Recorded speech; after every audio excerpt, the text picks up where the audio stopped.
Welcome back, Tiger fans, to Rock M Radio's football podcast. I'm Nate Edwards. That's Nathan Hurst, and this is Before the Box Score. Welcome to Texas A&M week. Missouri's coming off of a bye, heading into their first road game of the year. Nathan Hurst, how you doing? Well, coming off a pretty ignominious loss by my Astros today in the wild card round, and they got knocked out. So I'm going to have to deal with not making at least the ALCS for the first time in 8 years. I don't know what that's like. So maybe you guys all you other folk can tell me what that's like, because I don't know what it's like. But we'll learn together. We'll learn together. So we'll see. It's all good. It's all good. I live in St. Louis, so I have to like baseball. But really, baseball is a vehicle for me to go eat nachos and drink beer. So I don't. There are worse ways to spend your time. You cannot hurt me with baseball talk. RIP your Astros fandom for this year. I'm sure it'll start up in earnest next spring. So let's talk about Missouri football. We got an interesting story to kick it off with, something that I don't think anybody really anticipated talking about on October 2nd, because that's just how the calendar works now. Missouri got a recruit, got a brand new recruit. This is not, you know what? I'll leave the editorializing out of it. They brought in a guy. His name is Dakota Terrell. He is listed as an athlete. He's listed as a tight end. Just kind of depends on the recruiting service that you want to go with. He is not nationally ranked. He's not positionally ranked. He's not even ranked within his state, really. He's out of Pocola, Oklahoma. I got to get that right. He is 6'9", 215. So, aerodynamic. And he committed on the last day of September. So Hurts and I have watched the game film that he has on Huddle. It is entertaining. I highly recommend anyone look it up and watch it. It is entertaining to watch. If you are not driving, stop right now, or just put a memo in your phone if you are driving to go watch this. This isn't like some future NFL Pro Bowl or, like just wrecking elite high schoolers. This is like you took a giant and you dropped him into a middle school football league. Again, 6'9", 215. And the competition that he's going against is sparse. Sparse is what I'd call uncompetitive. There was some uncompetitive football being played, to say it kindly. I mean, he is 6'9", 215, wide receiver, defensive end, kick returner, punt returner. If you ever want to see a 6'9" gentleman take a jet sweep and run mostly untouched for 80 yards, his game film is for you. How do we feel about this, Hurst? It's really fun. If you could put a soundtrack to it, it would be Yakety Sax. Yep. As you said, the competition in I'm guessing has to be 1A Oklahoma high school football. It can't be any higher than 2A. It was not great. He moves really well for a 6'9" guy. And it looks a little odd to see a guy that tall running down the field like a deer, because he has such a long stride. Now, I'm in no way comparing his athleticism to this guy, but what it reminded me of watching this guy run is Vince Young. Vince Young was about 6'5", 6'6", and when he had the stride when he was running down the field that he took one step for every defender's 2.5 steps, and that's how Vince Young looked like he was running so fast. It's kind of similar. Now, he's not Vince Young by any stretch of the imagination. I watched Vince Young live in high school when I was in high school, and he was in high school. Very different players. But that's kind of what it looks like to watch this guy run down the field, especially when he's being chased by 5'6" guys, much slower 5'6" guys, a full foot shorter than him, and they're not coming close to him. So he can run well, at least for a 6'9" guy. Not a whole lot of else to take away from the tape because of the competition. It sounds like the coaches want him to play tight end. He doesn't play tight end in high school, so there's really no tape. There's no highlights of him blocking or anything, because I think their offense consists of, let's let this guy either take it on a jet sweep and run around the side, or run really deep and we'll throw it and he can reach up and he doesn't even have to jump because he's a foot taller than everybody else. He just catches it. and then turns around and kind of gallops off after that point. So not a whole lot constructive to take out of the tape, other than it's really entertaining to watch. He's definitely a project. He's a guy that is going to take a couple years of development, not just getting in the weight room, getting in the dining room, because he's going to need to put on 25 or 30 pounds to be a competitive SEC level player.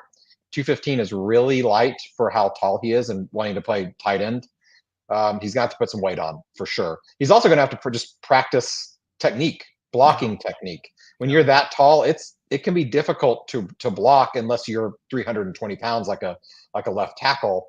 So he's going to have to learn a lot, regardless of what position he plays, because he's not going to play wide receiver, which is what he plays in high school. Definitely not going to do that. He's kind of honestly, looking at his play, he does play defensive end for his high school team. I almost kind of like him as a really tall defensive end that can knock down. There's a lot of plays where he is shot blocking. I mean, just shot blocking, swatting passes down. It's impossible to get a pass over him if you're a quarterback. And I don't care how tall you are, you're not going to get a pass over him. He probably won't be the bendiest guy around the edge trying to get a sack or anything, but there's something to be said about being that tall and just waving your hands above your head, making it really hard to throw it over you. So I'm not sure where we'll be with him in a couple of years, but it's going to take him a little while to see the field, I think. Yeah. R.I.P. Dikembe Mutombo, but there's a lot of Mutomboing on Dakota Terrell's tape there. I'm going to throw out a name, Sean Oakman. Do you remember him? I do. Taylor defensive end. He was 6'9". I don't know what he was coming out of high school, but he ended up being like 290 pounds. He ended up being a very, very large, intimidating, jacked, rippling muscles, abs for days. He's 6'9", so he probably had like a 9 pack, or at least a 10 pack. I don't know. He probably needs to be an even number. That dude was built in a way that very few humans are. So he was tall though, and he did get drafted by the NFL. I don't think he ever really did. No, he did not. He was a productive college player at that size. He was not drafted because of a sexual assault. Oh, that's right. He got some legal trouble that ended up being absolved. He was absolved from, and that kind of derailed his career. Yeah. He was never the best pass rusher in the Big 12, but he was a solid player, and he proved that you could play at that size. Boy, wow. I am looking at his He liked to show off his abs. He did. I would too if I was 6'9" and had a 12 pack. As of last year, he did not have those abs. So listen to the teams that he played for. I know we're getting into this. Just work with me. 2017, he signed with the Triangle Torch of the American Arena League. He then went to the Bismarck Bucks of the Champions Indoor Football. Then played for the Austin Generals in the Spring League. That was 2019. The West Virginia Rough Riders, the Los Angeles Wildcats of the XFL. Do you remember fan-controlled football? He was a guy that played for the Wild Aces, and now he's with the Toronto Argonauts. No, the Edmonton Elks. He's in Edmonton now. So okay, well, so he's actually worked his way up the chain, I guess, if he's all the way up into the CFL by this point. Yeah, well, good for him. Anyway, that's a long way of saying, put 70 pounds on this guy, and you too can look like a jacked 10-pack defensive end monstrosity. Just keep the sexual assault out. Don't be doing that. But who knows? Who knows what's going to happen? But it's not unprecedented to have a pass rusher of that size. So if that's the way you want to go, I think that'd be interesting. I'm a little hesitant on him as tight end just because I can't see it yet because he has a stick. But yeah, if he builds correctly, which I trust the Missouri Nutrition Department to do that a couple of years, he too can be making blocks and catching passes and probably not taking any jet sweeps or punt returns, but just being a competent football player. So congratulations. He definitely has the frame to fill out. I mean, it's there. Now, whether, genetics has a lot to do with that, how much he can actually do and how much work he's willing to put in to do that, but he has the frame to do it. And this isn't just this is a recruit that no one else is recruiting. He has a legitimate offer list. Now, he's not ranked by the services, but he has offers from Arkansas, Boston College, Florida, Michigan, Oklahoma State, Ole Miss. Texas A&M, Kansas, Oregon State. Those are all his P4 offers. Mhm. And now, how many of those are committable? I don't know. Ours was, Yeah. and it's not like Yeah. we're not taking just anybody that wants to come at these at this point in time. So, um, it other schools had interest in him, and I'm sure they saw him as a project as well. But there's something to be said for being really, really tall. And if he does nothing else in his career but run into the end zone and stand there and put his hands above his head and hope and just let whoever's the quarterback at the time throw him the ball. Yeah. There are worse ways to fill a roster spot than a guy who can do that. Yeah. Especially, I mean, we'll talk about it a little bit later today. We've been talking about the red zone struggles of the Mizzou team so far. It'd be nice to have a 6'9" guy that is Sure. healthy and can do that. We've got a Yeah. 6'7" guy, and I'm not sure he's really healthy at this point enough to do that. So if we can get a 6'9" guy in there, I'll take it. Yeah.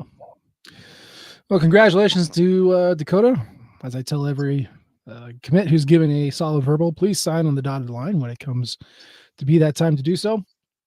And we'll see you. We'll see you next year. So let's get to the game for this week. Texas A&M. Hurst, I got a couple of stats that I'm just going to start saying. And this is going to be from a bucket of stats called Let's Be Sad. Here are reasons why you should be sad about Missouri playing Texas A&M on the road this Saturday. Number one, Eli Drinkwitz has a 6-12 record in true road games. So that's a 33% winning percentage. The games that he has won on the road would be at South Carolina in 2020, at Vanderbilt in 2021, at South Carolina once again in 22, at Vanderbilt once again in 23, and of course at Kentucky last year and at Arkansas last year as well. So those are the 6 wins that he's had on the road in 4 full seasons going on his 5th. Missouri is 7-11 in games against ranked opponents since 2020. Now they've beaten LSU in 20, South Carolina in 22, and then last year they beat K-State, Kentucky, Tennessee, and Ohio State. So really all those ranked wins came in the last year. But to drill down further, Eli has coached Missouri to a 6-10 record in conference road games, and he is 2-6 in road games against ranked opponents. In addition to that, Eli is 6-12 in games that kick off at 11 in the morning Central, which of course is the time that this game kicks off. And, just to rub it in, Eli Drinkwitz is 0-1 all time against Texas A&M. Which one of those makes you the saddest? Probably the 6-12 all time at 11 a.m. because that's the one. Honestly, that's really the only one that matters in this game to me, because that is an actual time that the game plays. All those other ones are from previous teams, which last year notwithstanding were much worse than this team. So yeah, they're going to lose road games because bad teams lose road games in the SEC. They're going to lose to ranked teams because just about everybody loses to ranked teams. So this team and last year's team had winning records on all of those things.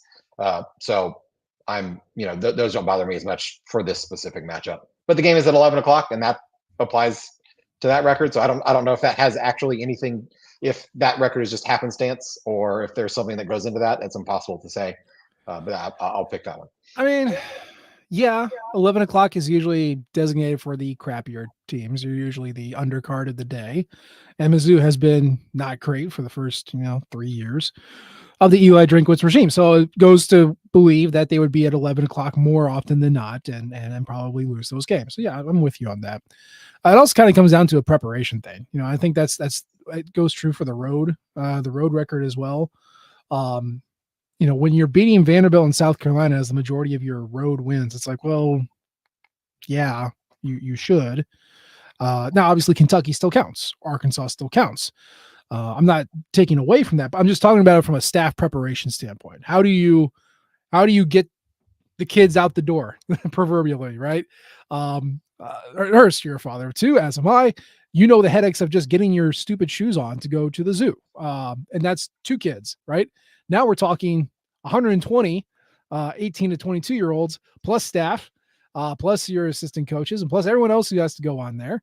I know that not the entire roster travels, but you get the idea. Plus getting them into the hotels. How do you double check that? How do you do your walkthroughs in the morning when you're not in your kind of your confines that you're familiar with? Just the whole routine. Like what does that look like? Is that setting up your guys for success? And maybe that's a little too paranoid. Maybe that's a little too sticking your face into the details that don't really matter. But it's something that I always think about when it comes to road wins and kickoff times. How do you prepare for those? How do you get your guys amped? And so those are the two that stick out to me. For sure. Yeah. I mean, I think looking a little bit more into the teams that they've played too. I mean, they've won the games that they absolutely should have won. I'm look back at the Auburn 2022. They should have won that game more Yeah. like because of the way the game played out. Yeah. But you don't expect to go to Auburn on a random year, especially 2022, a 500 season. As a 500 team, you don't expect to go into Auburn and win. The other road games they play at Tennessee, you don't expect to necessarily go in and win at Tennessee two times that he lost there. You don't expect to go into Georgia and win the two or Yeah. three times that he went there. Other road games I don't think he's played at Florida. Alabama yet. At Yeah. Florida, I mean that's another very difficult place to play, regardless of how good the team is. So they won the ones that they should have won. They lost the ones that they really had no business winning, and then the one or two toss-ups they also lost. Yeah. So Um, let's pour out the bucket called good time feeling time. All right. Let's look at those stats. So let's feel better about here. May I interest you into Eli Drinkwitz as an 18-17 record in conference games? Yeah, that's that's kind of interesting. better than I probably would have guessed if you had asked me to name it. It's the first time he's been over 500 since December of 2020. So hey, good job, conference record there. Eli Drinkwitz is 18-4 when his team is the higher ranked team in SP Plus, of which Wow. this is the case. Mizzou under Eli Drinkwitz is 22-20 against P4 opponents in general. I was a little surprised by that when you think of like the BC stinker, but okay, you know what? That's pretty good. Against teams ranked 11-25 in SP Plus, so not your elites, but like you're pretty close there. Kind of the flavor of the year or an older team. He is 5-3 against teams that finish in the 11-25 SP Plus range. Now A&M is currently in that range. I don't know what they'll end up at the end of the year, but there you go. And then of course the famous one, Eli Drinkwitz is 4-1 coming off of the bye week, with the lone loss coming last year against a number 2 ranked Georgia on the road, which they almost beat them. And they came ready to play that game very much so. They were very well prepared for that game, and it was on the road, which is nice. I mean, they have experience coming off a bye and then going on the road, so that hopefully can translate this year in some aspects as well. Yeah, now you could also point out, well, who did he beat off of the bye week? And then I'd have to sit there and tell you it's Kentucky and Vanderbilt 3 times. So, I don't want to have to do that. I just did. I understand that, but you take the stats where you can get them, and they almost beat Georgia last year, so that's something to think about. I think this team has the full attention of Missouri. I don't think anybody on this squad is thinking they can just show up on Saturday and win. And I don't want to go back in time and whitewash kind of how people were talking or pull things out that weren't there. But I do wonder if the attention was straying a little bit in these first 4 games of the year when they go, yeah, we could probably do a C plus here and get the win. And again, I don't want to criticize effort or preparation or any of that, but it doesn't seem like they've been locked in the first 4 weeks. And I'm not concerned about that this week. How do you feel?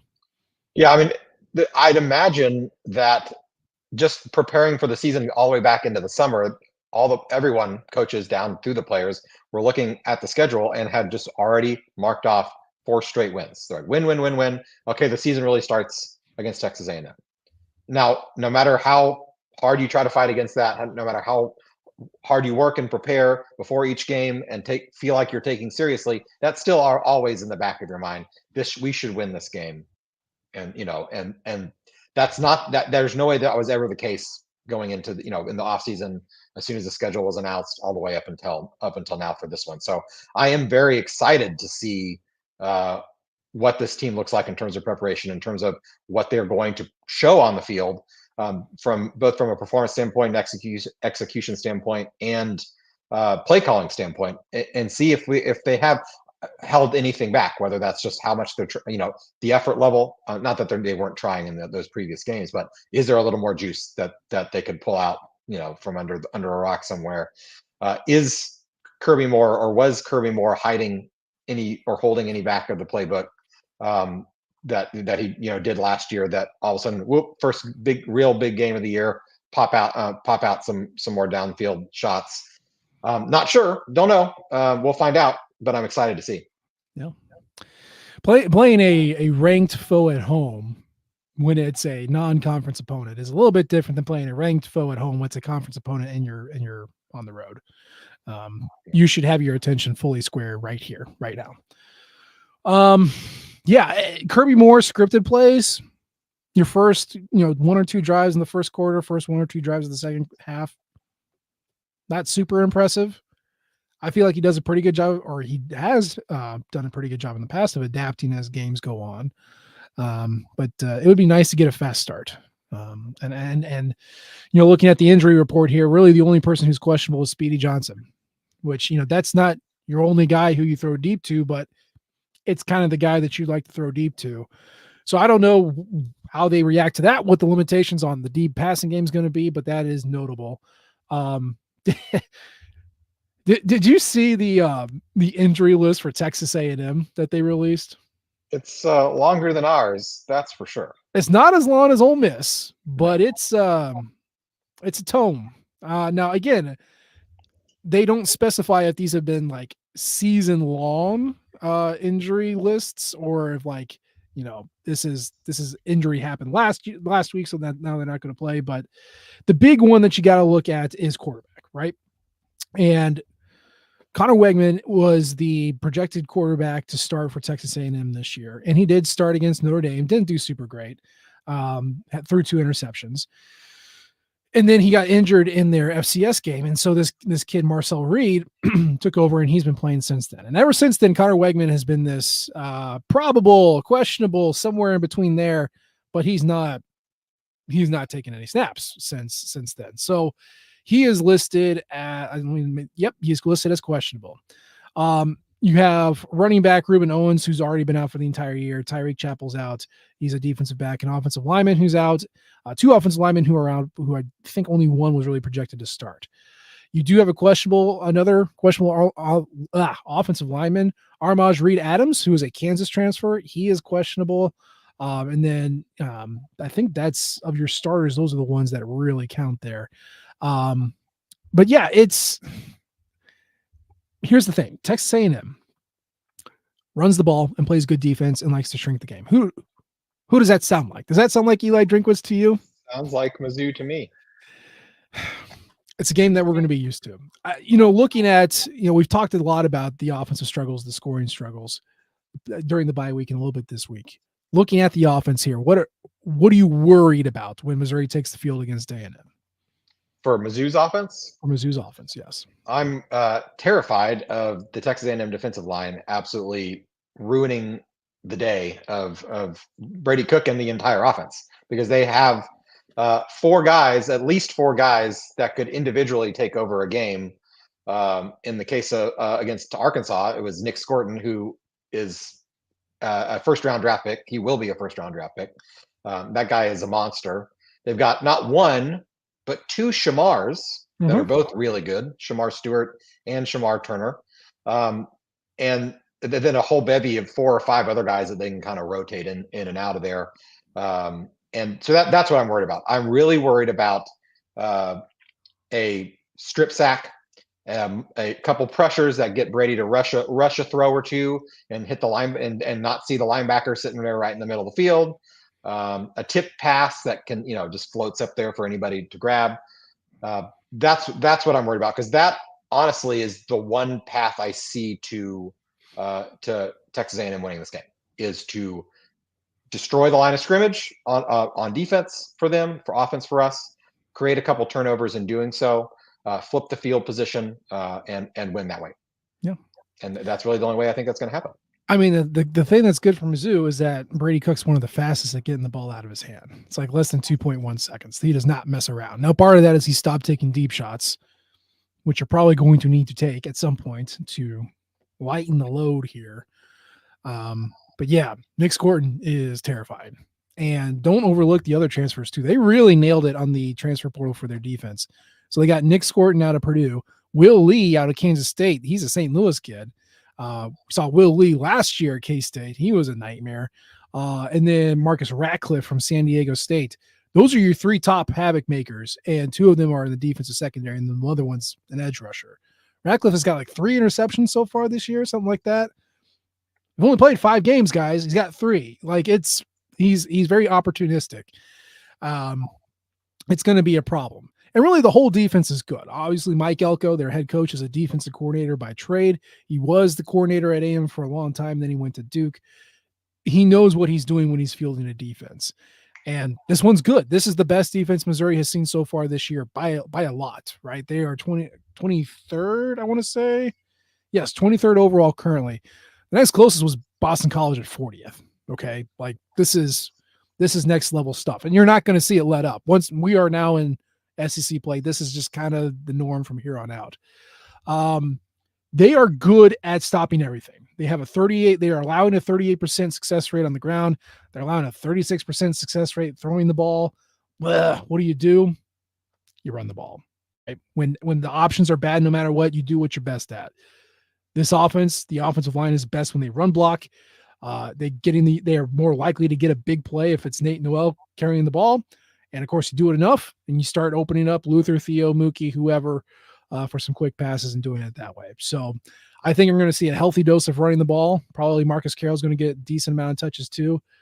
And finish your drives, guys. As good as this A&M defense is, once you get into scoring position, they allow like 4.3 points per scoring opportunity, which is not good.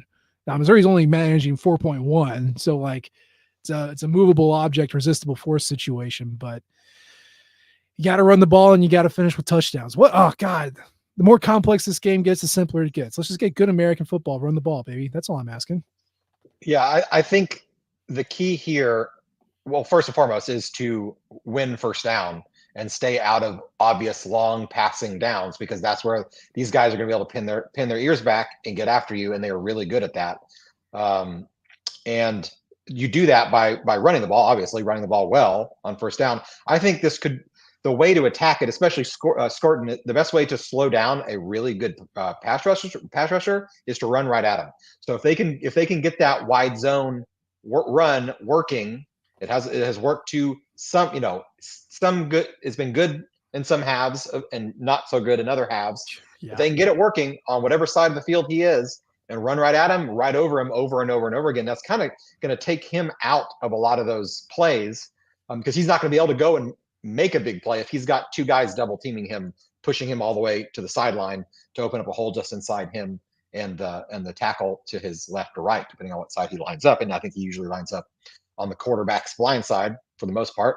So I think running right at him is going to be a key. If they can do that successfully, it's going to wear him down, going to force him to rotate in and out a little more often than perhaps he would like. And then that's going to keep the chains moving, keep them out of 3rd and 8, 3rd and 9, because that's when it could get really scary. Yeah. If it's a blitz down, they're getting big plays, they're getting sacks. But it is interesting overall. Their sack rates only at 4.7%, which is pretty low. And their pressure rate isn't all that great, but it's when they get them into these obviously passing downs, that's when they thrive, which is so weird because that is also the time when they give up the most amount of yards. So it's such a boom bust sort of thing. They're either knocking you out for a massive loss or they're giving it up for first downs. There's just no in between.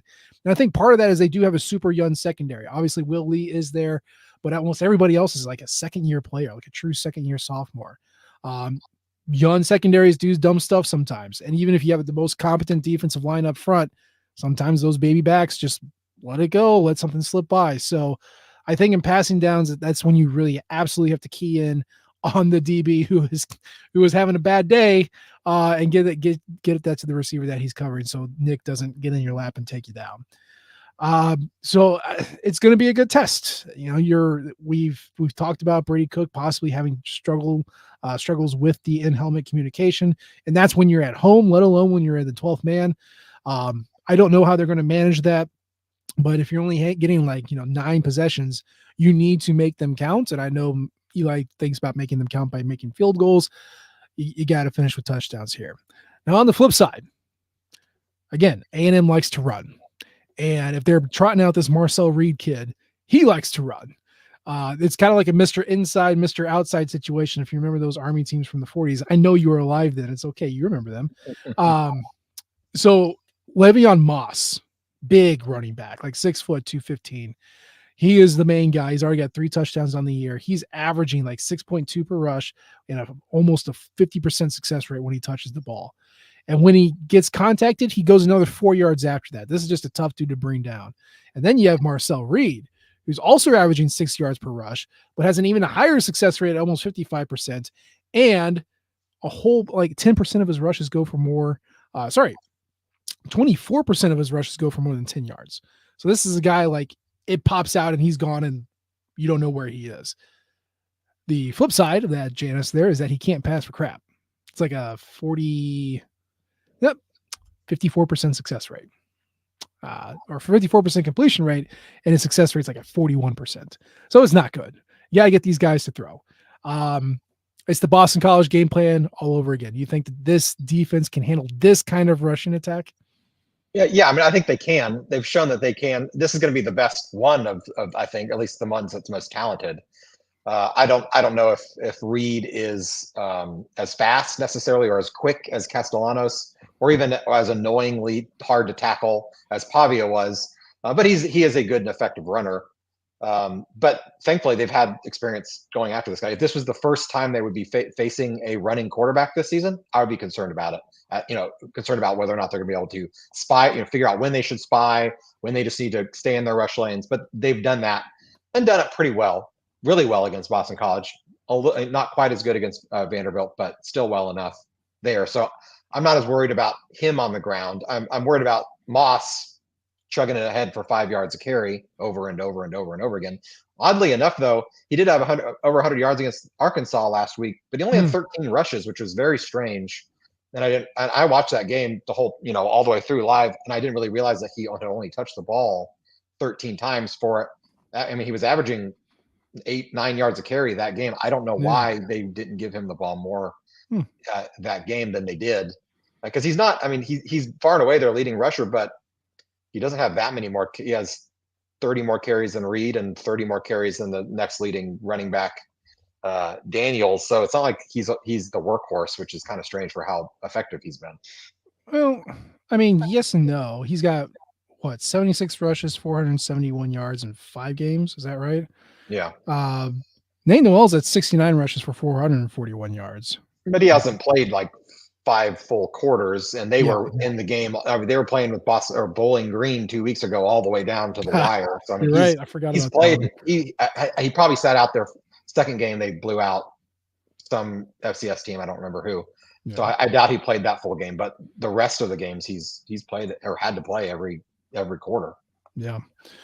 So Notre Dame, McNeese, Florida, Bowling Green, and Arkansas. And they've one other thing, they've played an extra game. So I mean, that's why they played one extra game. That's true. Do you remember who Texas A&M's offensive coordinator is? It is Mr. Colin Klein from Kansas State, who the Tigers played him last year. So they should have some institutional knowledge a little bit. Now I don't know exactly how close this year's team is to last year's team. It's obviously a completely different roster, but the coaching staff has faced his offense before. They have.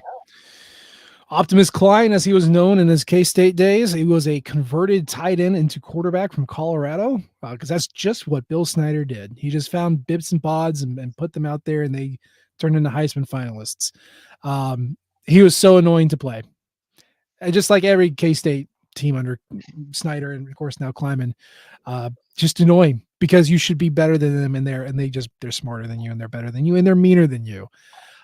It was an odd fit when you took a Connor Wegman and like Colin Klein is going to be your OC. Like Wegman's not the guy to like just lower his shoulder and take a hit. I think Marcel Reed is way more the flavor of quarterback that Klein likes. So I think this offense is kind of where they want it. And I know they're not putting up 50, against, G5, P4 competition. Neither does Missouri, and they won 11 games last year. You don't have to have 42 points per game to be an effective offense. And like I said, they shrink it down, low possessions, run the ball, play good defense. It works, man. It works. And I think this is going to be very similar to a mid-aughts Missouri team traveling to Manhattan, Kansas, and trying to pull out the dub, because it's just, this team is built to be very annoying, and they have way more talent than K-State did. So it sucks. For sure. It's going to come down to, ultimately, it's going to come down to, you mentioned low possessions. Who does the most with the possessions that they have versus who commits a turnover or two and loses those possessions. Whether or not the other team comes back and scores points off of those possessions is a little irrelevant, because the number of possessions will be reduced. Just the fact that you are losing possessions and therefore losing field position is going to be a big deal, because field position, I think, it's not something we really talked about this season, but it's something that Mizzou has done very well. They have absolutely controlled the field position battle in every game that they've played. They haven't necessarily turned that into points, which we would like to do, but they have, when you look at starting field position for the offense versus the defense, they are always have won hands down all four of those games. That's going to be huge in a game like this, when both defenses are good, both offenses aren't explosive.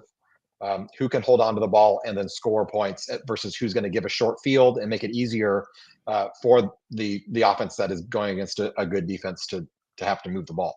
Yeah. I know we talked after the BC game that field position, Missouri is doing the hard things really well, and field position is one of those. The complementary football, I think we talked about that after Vanderbilt too. Currently, Missouri is 5th in offensive starting field position. They're averaging their own 36.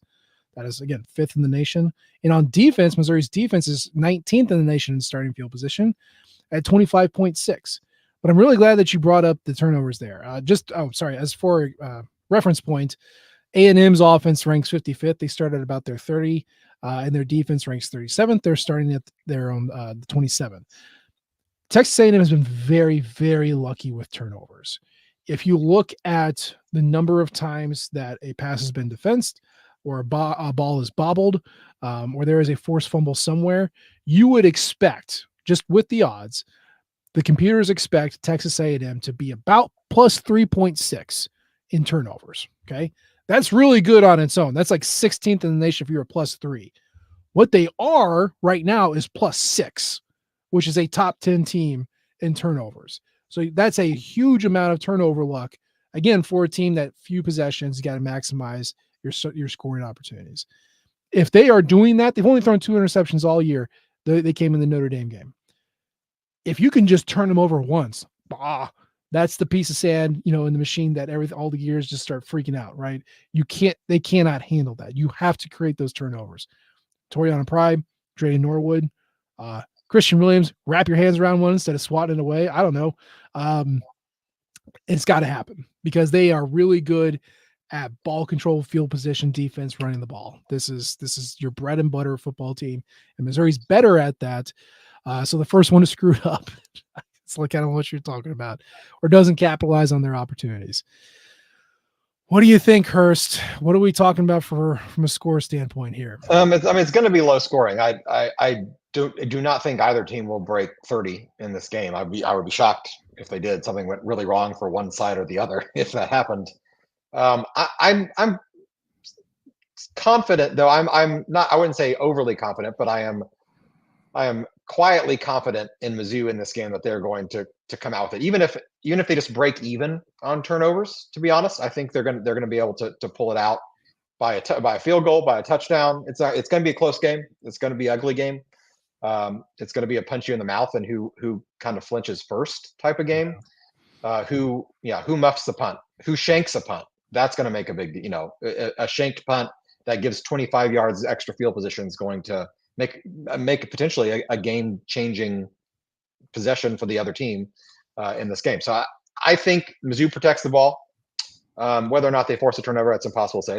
A&M's been really lucky, and we'll see. But I think Mizzou is able to protect the ball, and they're going to win something like, I think if they break 25 points, they will win. I do not think they will give up more than 24. So I'm going to go 27-20. I think they'll win by a touchdown. Man, lots of field goals in this game. Okay. Both teams like to kick field goals, and I think that's kind of what we're going to be in for, that type of game.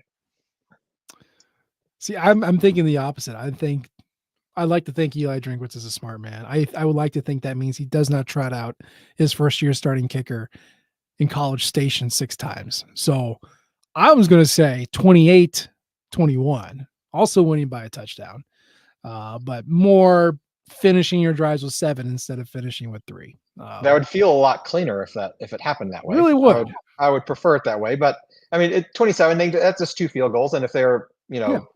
fourth and goal from the 12 because they took a sack or something that far down, you could you kick the field goal on 4th and 12 from 4th and goal from the 12, unless it's down at the end and you have to get a touchdown. I think it would probably be something along those lines. As far I would be very surprised if he trots him out there for a 55-yard field goal that's not at the end of the half or at the end of regulation. Yeah. And watch that middle 8. Eli Drinkwitz loves it. Where's the scoring coming in the last 4 of the first half and the first 4 of the second? So we'll see. I wanted to close on this just because as Mizzou fans, we got to just enjoy a college football Saturday with no stress because our team wasn't playing. And it was a great slate of games. You never think it is when it's kind of a sleepy week when you're heading in, but when you have those mismatches where you're like, oh, there's no ranked teams playing each other, that means there's more opportunity for upsets. And boy, did we get them. Namely, Ole Miss lost to Kentucky. Same Kentucky team that took Georgia to the wire and got blown out by South Carolina for some reason. And I think a lot of the discourse, and again, if you're terminally online while you do this, that's your problem and mine. But it seems to be the discourse this year is like, wow, even the great teams are kind of bad this year. And I think, that's one way of looking at it. That's more of a negative way of looking at it. I'm looking at it a little bit different. I think we have finally hit enough roles of the transfer portal, enough ins and outs that we're starting to see some parity in a sport that basically had none. What were your takeaways from these close calls of great teams and upsets that we've seen so far? Yeah, I mean, I didn't think of parity off the top. I mean, I kind of thought each one was its own, or almost upset was its own individual thing. In the case of Ole Miss and Kentucky, I think that was Ole Miss having to deal with Kentucky, and we know how terrible that is to do. And it was just terrible on the wrong day for Ole Miss. I think Ole Miss is the better team, the more talented team, certainly than Kentucky is. But I mean, then and there, Ole Miss Parity, they're historically a very poor program, and yet are at the time were ranked in the top 10, and you could count on 10 fingers the number of weeks that they've spent, or at least seasons that they've even sniffed the top 10 in their entire program history, and they're there, and they'll stay up there most of the season, I think. So I think the parity is there. Miami, Virginia Tech, I wouldn't, that crazy game, whether or not you think that should have been ruled a touchdown on the Hail Mary or not, I don't, is immaterial. I don't know if that one is necessarily parity as much as I'm not sure. I mean, Miami just isn't amazing. They're good. They're not amazing. Virginia Tech is better than their record shows, I think. And Miami is not as good, but I don't know. I think the parity is there. I think NIL, it honestly plays just as big a part as the transfer portal, because programs like Mizzou, who have the capability and the foresight to set up strong NIL programs, despite not having the historical success that other programs like a Florida, who for whatever reason can't set up a successful NIL program for what a myriad of reasons, I'm sure. It evens. That's how that playing field is even. And yes, you can, and players can then transfer to a place they can get more NIL. But I think it's really both. It's both. If it was just NIL, it would change recruiting, but not in a significant way. The fact that a Chris McClellan can leave Florida, come here, get more NIL, be a dominant force. Where pre-NIL, pre-transfer portal he's probably stuck at Florida, and if he's not, he's going to transfer probably down a level to G5, because that's where people transferred when they had to sit out a year or go down, or they go down because there was a stigma attached to that. Yeah. So it's definitely a different feel. College football is different. It's certainly not better or worse. It's just different, and in weekends like last weekend, it makes it a lot of fun because you really don't know what to expect week to week. Even that Georgia Alabama game. I mean, that's not parity, but that game was insane. Right. And Yeah. I didn't really know what to expect. I kind of picked Georgia to win, but I was not shocked that Alabama won by any means. Yeah. I just you go through one cycle of the portal and okay, the kids didn't really understand how it worked. Neither did the coaches. The second time you go through it, okay, now we're doing this again. Now we kind of know the ins and outs, when guys are going to declare, how we now have another staff person whose job is nothing but to basically be a GM and shop these players. And then of course you have the NIL reps and all that management. We're 5 years, 20, 21, 22, 23, 20. Yeah, about fifth year. I think teams are starting to, there are teams who are figuring out how to do this correctly. And even if you don't, just on the macro, you are finding players that can play are getting on the field. I think that's the takeaway. And pre-portal, guys who could play were at Alabama or Texas or Florida or Ohio State or Michigan or USC, and just twiddling their thumbs, waiting for their turn because they signed a piece of paper when they were 18 and did not want to go the JUCO route. That's how it was. And now, yeah, if it's playing time or if it's NIL, whatever the reason, now they can go to a team that's going to put them on the field. And if you can be on the field, you're probably pretty good. So teams are fielding more guys who are good, or at least have some talent so they can get on the field. And they can, yes, improve the blue bloods, but also, guess what? Elevate G5 programs or bottom feeder Power 2, Power 4 programs. I mean, look at Vanderbilt. Brand new team. Pushing teams to the limit, winning 2 games, already. It can happen like that if you just find guys who can play. And so I think at this point, you're just seeing rosters that have more playmakers on them who can get on the field. And so it's really interesting to me what that means for the dynamic of college football, because this sport hates usurpers. They hate it when a team who is not a traditional blue blood gets good. They automatically go, they're cheating, or whatever. Like they don't like that. And I just think there's going to be more of that. I think there's going to be more up and down movement of teams that get into the playoff or play for a national title. Okay. So like outside of like your elite recruiters, obviously your Bama, Georgia, whatever, they're always going to be there because they always recruit high school super well. However, think of TCU, right? They played for a national title. Then they didn't make a bowl the next year, right? Now you got Washington, who played for a title last year and might not make a bowl this year. And so, the common thread between them is that they were super veteran teams. They had a bunch of graduate students, they were really good, but not elite, but you were experienced and you were good and you were old. And you put it together for one run with a couple additions here from the portal, an older quarterback, some impact bumper crop of transfers. They got super lucky in close games and they played for a title. And then the next year they didn't make a bowl. And I think you're going to see that more often. Maybe less once you get the 6 years out of here, but I think the portal has that effect. Not that Alabama and Georgia are not going to be making the playoff anymore. Obviously, their high school recruiting is too good, but that you see teams like Ole Miss, Missouri, Washington, TCU have that jump, make a run with older players who are good and just impact transfers. And I think that makes the sport more fun, frankly. Definitely.